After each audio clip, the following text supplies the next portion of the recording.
weekend. We're dry now, but river and lake levels are still not back to normal. We're going to take you to Clarks Hill Lake as the Corps of Engineers keeps a close eye on the water levels up there. First up, though, we're learning more after 5 alleged gang members are indicted in a shooting that killed an 8-year-old girl named Aubrey Anthony. 2 of those suspects are not in custody, though. Kendaris Brown and Destiny Rich are still wanted by deputies. That shooting happened on January 6th at Dogwood Terrace Apartments off Old Savannah Road. But the suspects were indicted for a second shooting, which happened just 2 days earlier in the same neighborhood. That one was on the 2100 block of 3rd Avenue, just 1 street over from where Aubrey was killed. Our Claire Allen now joins us live in the studio to break down a new incident report about that shooting that injured 2 people. Claire. Antoine Redfield, Kadarius Brown, and Thomas and Harry Beach are suspects in a shooting that happened on January 6th. 2 days later, just 1 street over, Aubrey Anthony was killed. We just got our hands on the incident report, which says a 14-year-old and a 16-year-old were both shot at the Dogwood Terrace Apartments. When officers responded, they found the 16-year-old shot twice in the leg. He was taken to AU Health by an ambulance. The 14-year-old was taken to the hospital by his grandmother with a gunshot wound to his ankle. Witnesses told deputies they heard around a dozen shots ring out. Investigators later found 11 shell casings in that area. Redfield, Brown, and Thomas and Beach are indicted in connection to this shooting for counts of aggravated assault, cruelty to children, violation of street gang terrorism, and possession of a firearm. Redfield is also charged for having a firearm while on probation. Thomas is charged with possession of a firearm by a convicted felon, and Kadarius Brown is accused of being a leader in the street gang Loyalty Over Everything, known as LOE. 2 days later, the life of Aubrey Anthony was taken. Deputies say by the same suspects. Her family tells us they just want justice. Everybody held accountable. Anybody knew anything, everybody need to be held accountable because they took something so precious from us. She has no reason to be gone at all. So that's what I hope to come out of all of this. I hope, like everyone, if it's more people that was actually involved, I hope, justice is served. Destiny Rich was not named as a suspect in the January 6th shooting, but she is charged in the shooting that killed Aubrey Anthony. Again, police are still looking for Rich and Brown in connection to this indictment. Next on News 12 at 6 o'clock, we are breaking down the criminal history we found on all 5 suspects. All right, thanks for that new information, Claire. Taking a look outside, this is In just about 10 minutes. All right, thank you, Riley. Experts are answering questions about major flooding that took over areas of downtown Augusta last week. All eyes turned upstream to the Thurman Dam to see why the flooding happened. Up at the top of the dam, the U.S. Army Corps of Engineers recorded 7 inches of rain in a 48-hour period last week, and a very localized amount of rainfall below the dam. That's when they cut down their flows at the dam to 0. They say the point of the dam is to mitigate the chance for flooding and not prevent flooding. At one point, there were concerns that the water was going to overflow. This doesn't happen real often. We've only had to open spillway gates 6 times in the 60-year history of the dam. We came really close this time. So it was an event, but coming up on News 12 at 6 o'clock, Will Rio is looking at why experts say the dam did everything it was supposed to and why we saw so much flooding downstream in the area. South Carolina's methods of execution are coming into question. Richard Moore has been on death row for 21 years, and he is scheduled for execution on the 29th. He must decide tomorrow which execution model he'll choose, the state's default method of the electric chair or the newly reinstated firing squad. His attorney is bringing the case against the Department of Corrections. The case is asking the court to determine whether the electric chair and firing squad violate the state constitution that prohibits cruel and unusual punishment, something that hasn't been asked before. Our argument in this lawsuit is that by moving backward to lethal injection and firing squad, this is really a step backwards to less humane methods of execution, and that should be reviewed by a court. Ban says it is now up to the state Supreme Court whether a stay of execution will be issued to delay Moore's death because of this case. Politics now. Georgia Governor Brian Kemp to register to vote is coming up April the 25th. If you plan to vote by mail, absentee ballot requests are now open. A new art exhibit showcases more than 20 local photographers from all around the CSRA. We spoke with the center's executive director to learn more about this exhibit. She tells us sometimes photographers can be overlooked, and this is a great way to highlight the work they put into their craft. Oh, I think this is great. Sometimes I think photographers get a little overlooked in some of our other exhibits that we have, and so this is just for them. This is just photography, and you can really get a sense of the work that they put in to get that perfect shot. And again, that exhibit in North Augusta will stay open through May the 12th. If you're interested in stopping by, next Thursday they're going to hold a reception with the artists and the judges where the winners will be announced. A lot of great local talent there. On the road, 300 days a year, we will introduce you to a disc golf competitor who's in town for a new tournament. That's ahead on News 12, first at 5. Riley? And we are looking at a few showers Saturday and Sunday. Will do, Riley. Thanks. I know we've spent a lot of time talking about one type of golf stuff. Let's just take a moment to highlight another one. Yeah, there's another major golf tournament, and it's happening here. It is coming to Columbia County for the first time this weekend. Our Will Volk introduces us to one competitor who's making a career for himself on the road. It's fulfillment of a lifelong dream, honestly.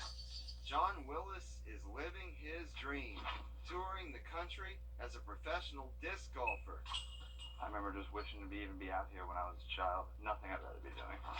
Doing this, traveling from city to city all year, takes dedication.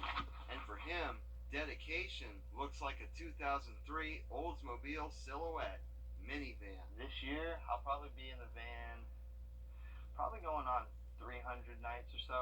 His minivan is a mini home. Oh, it's nice. There's plenty of room. The bed is made out of foam.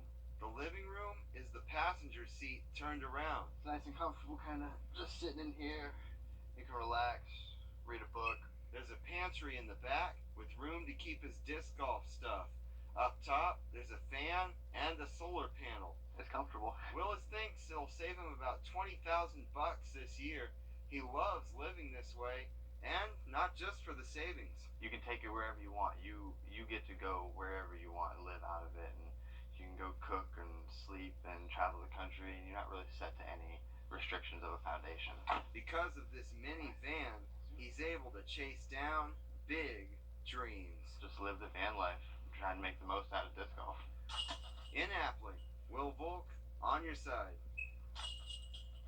Now that right there, that's a lifestyle. Yeah, it is. How about that? He's competing in the Champions Cup at Wildwood Park, which is up near Clarksville Lake. That tournament continues through Sunday, and we wish him the best. And freedom on the open road. Yeah, no kidding. Wherever the Frisbee takes him. Or disc golf, I should say, not the Frisbee. There you go. Sports now, the Hawks are one win away from a playoff berth. Hear why this time of year is Atlanta's favorite. Next with Nick. Don't break our prime. Oppose S2992. Paid for by CCIA. Last year, the Atlanta Hawks were the surprise team of the NBA playoffs, making it all the way to the Eastern Conference Finals. This year, they're hoping to surprise people once again. Yeah, Sports Director Nick Proto here as Atlanta finds themselves in another do-or-die game tomorrow night against Cleveland. Nick. The Hawks won their first game of the play-in tournament last night, beating the Hornets by 29 in Atlanta. Tomorrow they have another winner-take-all game against Cleveland. Win, they get to face Miami in the first round. Lose, and the season ends for a team who was one of the last four standing just a year ago. The Hawks were 8 games below 500 in mid-January, but got on a hot stretch in the back half of the season. A similar story to last year for Atlanta. A middle-of-the-pack team most of the year, got hot at the right time, made a little run in the playoffs. They'll have a tougher test this year, having to face the top-seeded Heat if they win tomorrow. But Trae Young says this time of year just gets the team fired up and hungry to advance. I mean, I think the energy in the building, I think the energy prior, and then just being in this position and then wanting to get into the playoffs is definitely lights a fire in us, and just the energy from the crowd, we definitely feed off that. The Hawks will be heading into a hostile Cleveland environment tomorrow night for a spot in the playoffs. On the road is where Trae seems to thrive, though. Remember that Knicks series last year? With a win, Hawks face Miami in Game 1 on Sunday. All right, thank you, Nick. Listen to this. Tennis, music, raffles, and the famous bottomless beer cooler. That's what you can expect from the Brenda's Angels Tennis Tournament, which raises money to support pancreatic cancer patients, research and education. The tournament will be at the Odell Weeks Tennis Center in Aiken from the 22nd to the 24th. If you want to go, you can get a ticket for just the day or for the entire weekend. Coming up Saturday, the Augusta Canal National Heritage Area celebrating National Park Service Week. The festivities are happening from 10 to 3. There's free admission to the Discovery Center, food trucks, book signings, fishing clinics, and activity for the kids. It is all happening at the Discovery Center on Green Street. If you can't make it to the event itself, they are also launching a canal scavenger hunt you can participate in through the end of the month. If you're trying to save money by canceling cable or satellite subscriptions, a cheap piece of technology nearly 100 years old can really come in handy. Believe it or not, your grandparents probably use TV antennas, and they're popular all over again. Jamie Tucker explains what you can expect to get with an antenna and some of the little lies those antenna companies are telling you. While it is true that connecting an antenna to the back of your television will get you HD programming, let's take a look at some of the lies these antenna manufacturers are trying to tell you. This ad says the antenna can get ESPN, CNN, and other cable channels. That isn't remotely true. An antenna will get network TV stations near you. This antenna is advertised as getting stations 400 miles away. Again, not true. Antennas must be able to see the station transmitter. A mountain can be in the way, and the Earth's curvature prevents a line of sight of about 70 miles. The smartphone app Antenna Point will show you where TV transmitters are located, which could help you decide where to put the antenna. Indoor antennas can generally get stations from 20 to 30 miles away. Outdoor antennas might get stations 70 miles away or so. You won't get 4K TV, at least not right now, as stations aren't broadcasting signals in 4K over the air, but you will get full HD, a much better picture than you'll get from cable or satellite. Why get an antenna? Well, for cord cutters who only subscribe to Netflix or Hulu, an antenna will allow you to see network programming and, more importantly, local news and weather. That's extremely important during storms. An indoor antenna will cost you about 20 or 30 bucks, but if you have an old one lying around, like this one, I paid $5 for this at a yard sale. They work just fine. And it's also important, if you do use an antenna, to rescan for new channels. You may find some you didn't have before. That's What the Tech. I'm Jamie Tucker. Always interesting. I've heard from our engineers that a good HD antenna really looks great for local high definition. That It does. really looks beautiful. It does. I'm telling you, the picture is better, and it doesn't cost you a thing. Free over the air. Yeah, it So is. the government is cracking down on those antenna companies' false advertising. Yeah, they went so far as fining one company $30 million for advertising false claims. So do your homework and don't believe everything that you read, Riley. And you can stream us on our app, on our website, a bunch of different ways you can watch us in crystal clear HD television. For the weekend forecast, rain chances will be with us both days, but not a complete washout. We'll have more on that Easter forecast just after the break. And Scotty Scheffler is the talk of the town as this year's Masters champ. But in the News 12 family, he's also gaining attention for another reason. Have you noticed? When we come back. I said that. Don't deal with it. Making sure the insurance company pays you the largest amount possible. Yes, we are going there. Some of you have asked us if we've ever seen them in the same room at the same time, and you know what? I can't say that I have. Yeah, our very own Riley Hale finding a look-alike in the new Masters champ, Scotty Scheffler. Let's bring in Riley to see what he has to say about the whole thing. I called it early on in Masters Week. I said it early on. I got mixed reaction. He does have wider cheeks than you do. Your face is thinner than his, but Riley, I'm a believer. I mean, he looks like you. How many times have you heard this? That's the funny thing. Meredith did say it first last week, and then my wife's cousin said it, and then it just started catching on. People at the station started saying a little bit more. I can see it in some pictures. I keep saying Not so much that one, when you smile sometimes. Yeah. And some of your mannerisms, too. Like, I noticed it when I saw him walking and playing golf, and just some of his smile, like your smile right now. Yeah. Hey, I'll take it. Being a Masters champion. We need to get you in a green jacket. Yeah, I know. That's true. I think the green would look good. I think so not too, on the Riley. green screen, unfortunately. But hey, Take it away, Sunday, Scotty? Yeah, for Easter Sunday, hopefully you don't have too many golf plans on Easter Sunday, but we are expecting dry weather for the first part of the day into the afternoon, especially the evening. That's when those temperatures will be increasing, but also rain chances going up as well. So not a complete washout Easter Sunday, and neither on Saturday either. So if you have weekend plans, we will have the opportunity for rainfall both days this weekend, but Monday is looking like the real washout day, and it's going to be cooler as well, likely staying well below normal Monday afternoon, and then that sunshine does return. So we are going to have to battle a few showers through the weekend, but overall, I think there will be plenty of dry weather too. And up until this past week, Riley, you were actually the celebrity in that look-alike. Yeah, there you go. Now it's all about Scotty. Yep. News 12 at 6 o'clock begins after this short break. We'll see you there. We really do need to get him a green jacket.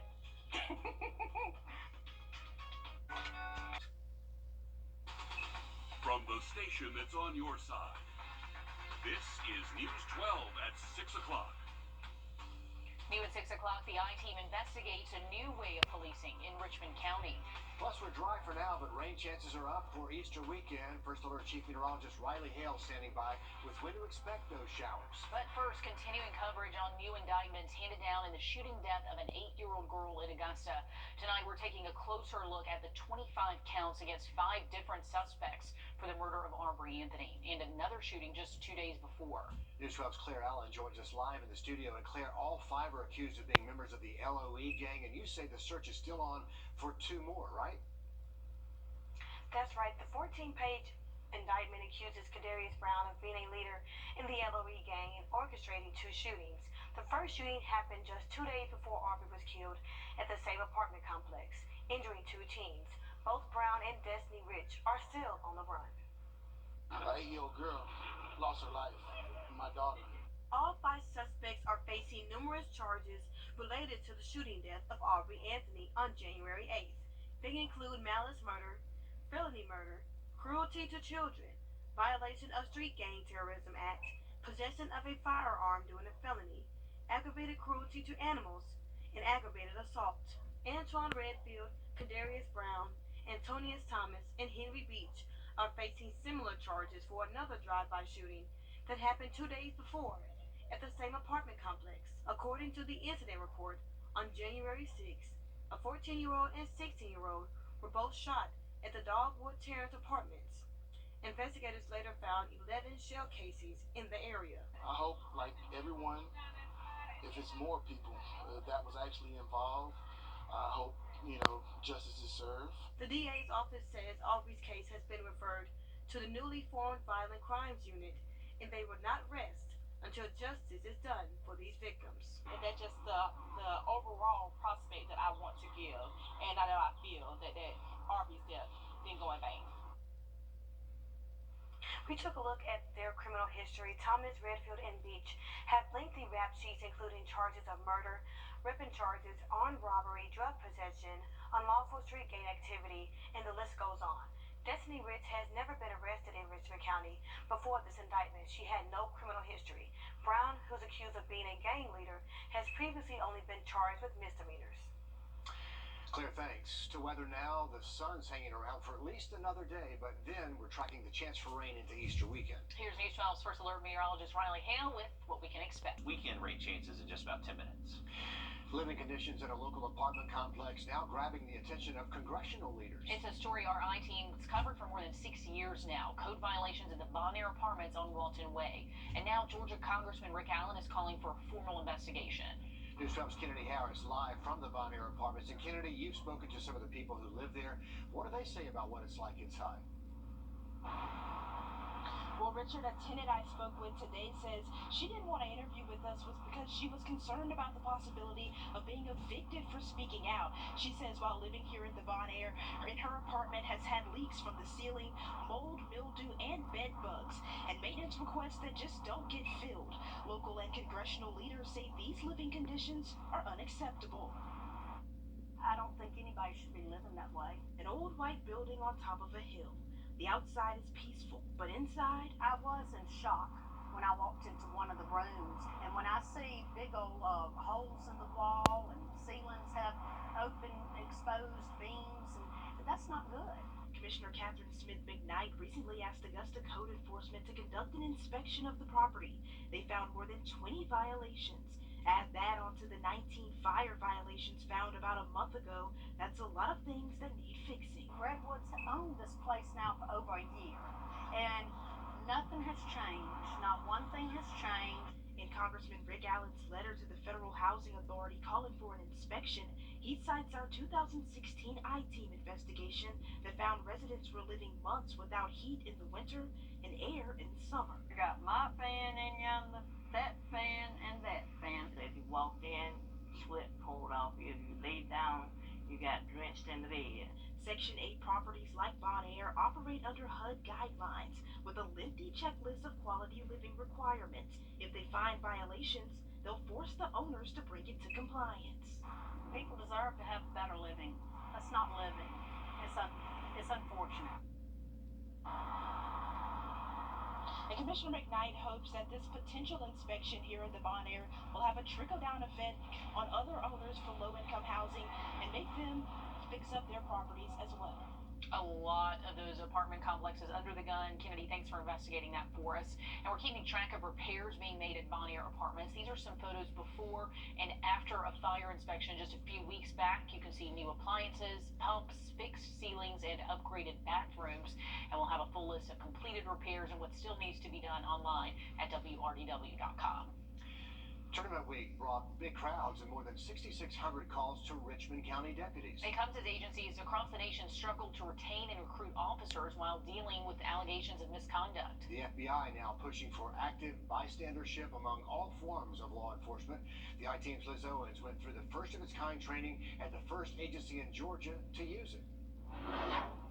That's right. I did that right before the tournament. The Richmond County Marshals completed the training just the week before that, drew those thousands to Augusta and thousands of complaints to law enforcement and calls. The training is unlike any other I've been part of. It's teaching officers to speak up, even to higher ranking officers, in order to prevent misconduct, mistakes, and keep officers mentally healthy.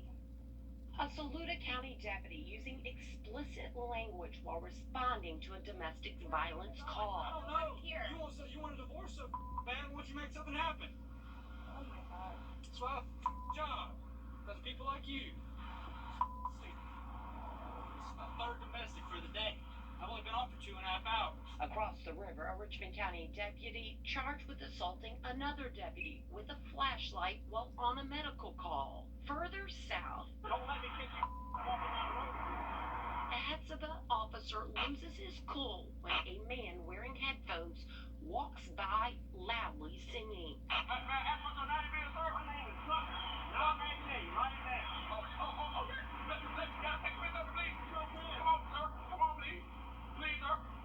He's got 5 seconds. All 3 officers made headlines exposed by the News 12's I-Team. All 3 officers involved in preventable situations that spun out of control. We have a lot of mistrust with law enforcement in these days, in these times, a lot of misconduct by officers. 6 of Marshal Ramon Lampkin's officers have either been fired or resigned during allegations of misconduct over the last 5 years, a drop in the bucket compared to larger agencies throughout the nation. Culture will eat policy for breakfast.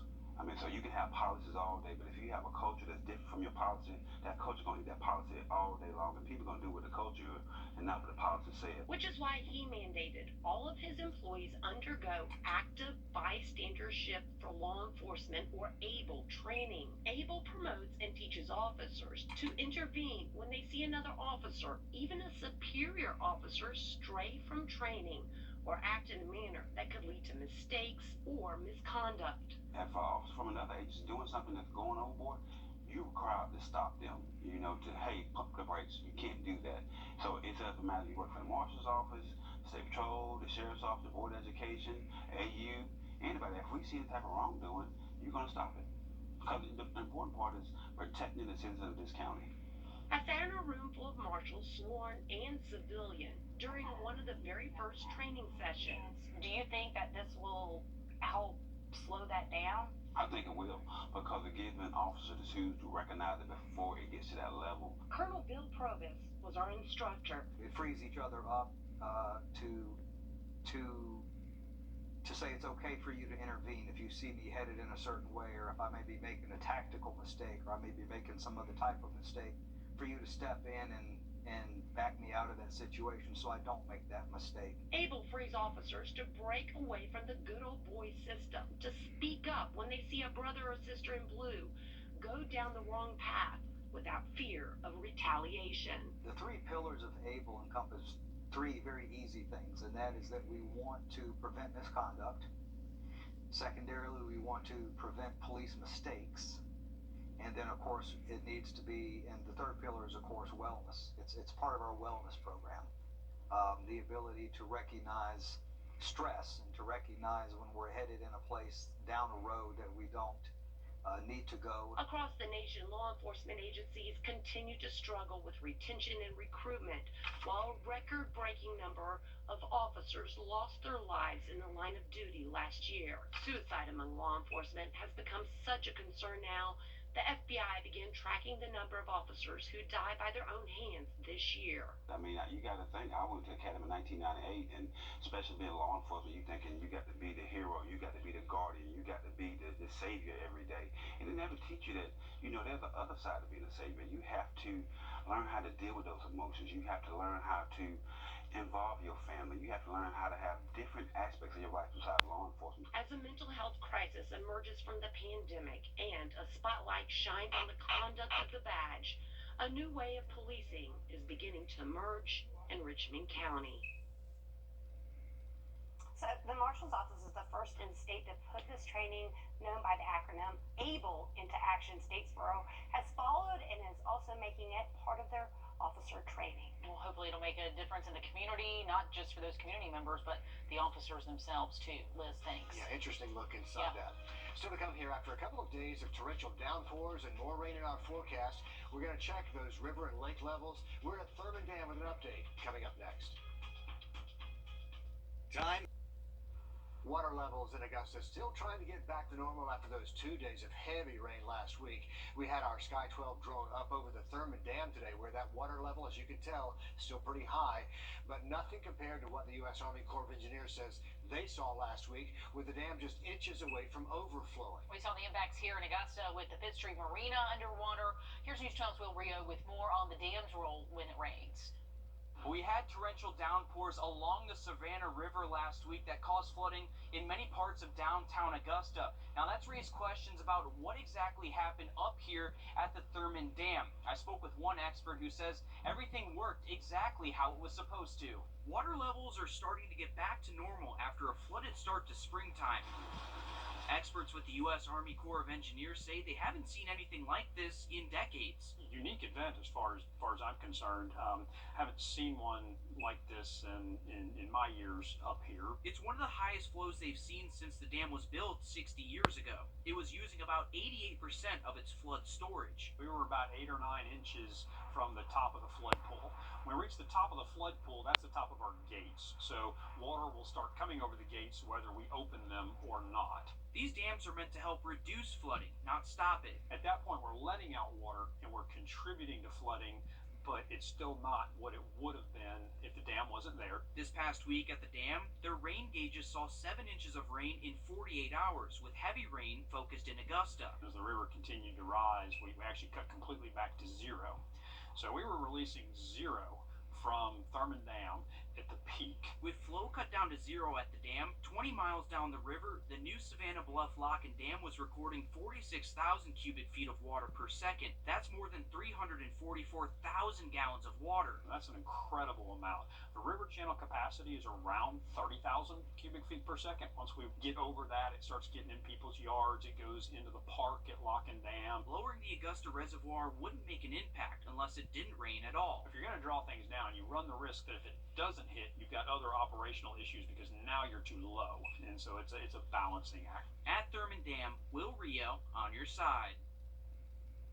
And we've seen what can happen when it gets too low. We've seen some of those retaining walls started to crumble when they did the years, drawdown. sure. Yeah, but the Army Corps says water levels at the dam should get back to what they're used to in the next week or so. And they prefer some dry weather right now, too. Unfortunately, we have some rain in the forecast for the weekend, but Riley keeps making a point to say, not a washout, not a washout, don't cancel your plans. Yeah, I think that's going to be the big takeaway this weekend. There definitely will be the opportunity for most of us to see a passing shower storm at some point, but definitely not all day or all day. Everything seems to move in slow motion when you're in a car accident until it's over. That's what. Don't wait. Call attorney John Foy and Associates now. There's power in the simplest of actions. Is there anything else you need? Just let us know. Lord Equipment is your trusted source for all your outdoor power equipment needs. Not only do we offer the best sales and service in the area, We also carry all the top brands and products from Exmark, Husqvarna, Steel, and more. and if you're not looking to buy, we offer many choices on rental equipment too. With our reputation for quality products, Awesome customer service and competitive prices. Lorwood, your #1 choice for power equipment. Looking for a unique getaway